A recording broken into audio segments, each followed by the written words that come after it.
жеп ичип жаткан нерселерибиздин баардыгы адал болуш керек. Ошондо биздин урпактарыбыз дагы жакшы тарбияланат. Мен жаштарга дайыма насаатымды айтып келем, урматтуу жаштар, биздин мамлекетибиздин келечеги жаштар, бирок кандай жаштар дегенде таза жаштар. Мындай өзүнүн жемек ичмегине көңүл бурган, адал жол менен эмгектенген, мээнет кылган жаштар түптөлсө ошол мамлекеттин келечеги да. Биздин дуабыздын кабыл болушуна дагы ушул биздин адал жемек ичмегибизге тиешелүү болот. Андыктан биздин ушул Кыргызстан мамлекетиндеги жашап жаткан диндар, жүрөгүндө ыйман уялаган мусулман бир туугандарыбызга эт азыктары боюнча ушул Тойбоз компаниясын ачып, түптөп, жетекчилигиңизге алып, 10 жылдан ашуун мамлекетибизге, динибизге кызмат кылып келатасыз. Алла таалам сизден ыраазы болсун.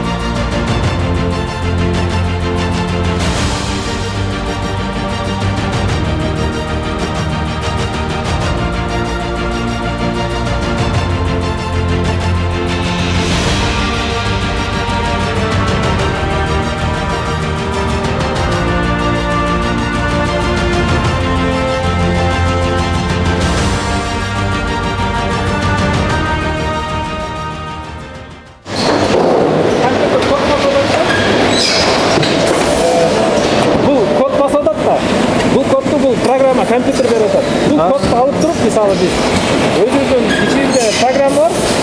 Қалсақ, мысалы анан көрсетіп аламыз. Осы колбасаның içinde қайсы уақытта шықты, ким жасады, қайсы сырьёны қолдандық, ал сырьё кимден келді. Жаққа ташу, ошақтан обвалка қылып, уже етті ошақтан алып келіп жатады да. Мына айтқанда бұл жақта иштейт, бирок бұл жақ мысалы эмеде иштейт. Бізде сезон жайында башталды да. Бұл жақ мысалы эмки жумада иштейт. Бұл жаққа Тородан келет, ана Қазақстандан сатып алабыз дейт. Ошолор келет да. А көбүнчө азыр биз Кочкордун ичинде мындай кылчубуз, муну обвалка кылып, ушул жакка тушаны ташып келчүбүз, ушул жактан обвалка кылчубуз. Азыр болсо тиги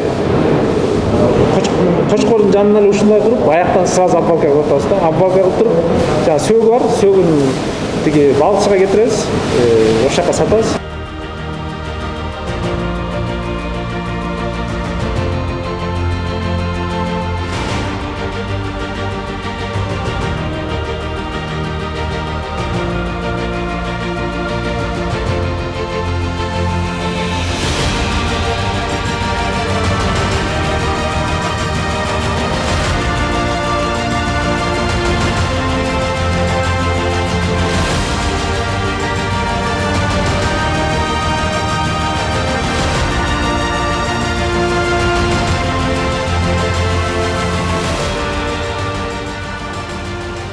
Кудайым ишиңиздер ийгилик береке берсин, абдан сыймыктанып калдык. Негизи мен жогоруда да баса белгиледим.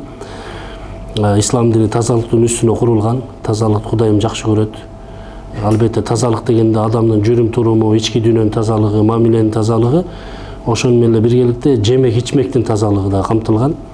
Бүгүнкү күндө коомубузда ушундай ден соолугубузга кам көрүп, ибадатыбызга, ишенимге, дин тутумуна дагы бул тазалык өтө маанилүү да. Бул дагы бүгүнкү күндө сиздердин ушул коомчулукка көрсөтүп аткан кызматыңыздар бул да ибадат болуп эсептелинет. Яни ибадат деселе бир гана намаз окуу менен чектелбейт, балким коомчулукка ушундай жакшы бир шарттарды түзүп берүү, кызмат кылуу дагы мекенге кызмат кылуу, динге кызмат кылуу ибадат болуп эсептелинет. Алла таалам ыраазы болсун.